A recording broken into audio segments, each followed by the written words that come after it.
નમસ્કાર દર્શક મિત્રો, એસડી ન્યૂઝ ગુજરાતી ચેનલ પર આપનું સ્વાગત છે અને હું આપની સાથે વૈશાલી પોબારું કરીશું નજર આજના સમાચાર પર। ભરૂચ ગોલ્ડન બ્રિજની જળ સપાટી 26.50 ફૂટ। જિલ્લાના 48 ગામોને કરાયા એલર્ટ।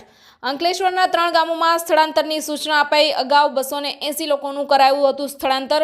નર્મદા ડેમમાંથી 3.45 લાખ ક્યુસેક પાણી છોડાયું। ભરૂચ નર્મદા નદી ગોલ્ડન બ્રિજની સપાટી 26.50 ફૂટે પહોંચી છે, જેના કારણે જિલ્લાના 48 ગામને એલર્ટ કરવામાં આવ્યા છે અને અંકલેશ્વરના નદી કિનારે વસેલા ખાલપિયા, સરફુદ્દીન અને જૂના કાંસિયાના ગામના લોકોનું સ્થળાંતર કરવા માટેની સૂચના વહીવટીતંત્ર દ્વારા આપવામાં આવી છે।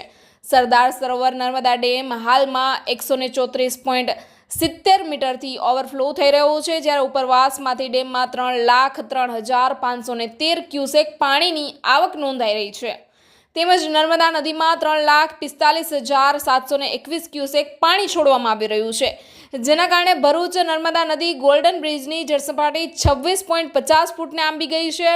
નર્મદા નદીમાં વધતા પાણીના જળસ્તરને પરિણામે જિલ્લા વહીવટીતંત્ર દ્વારા જિલ્લાના 48 ગામોને એલર્ટ કરવામાં આવ્યા છે, જ્યારે અંકલેશ્વરના પૂરથી સૌથી પહેલા પ્રભાવિત થતા ખાલપિયા, સરફુદ્દીન અને જૂના કાંસિયા ગામમાંથી સલામતી અને સાવચેતીના ભાગરૂપે વહીવટીતંત્ર દ્વારા સ્થળાંતર કરવા માટેની સૂચનાઓ આપવામાં આવી છે।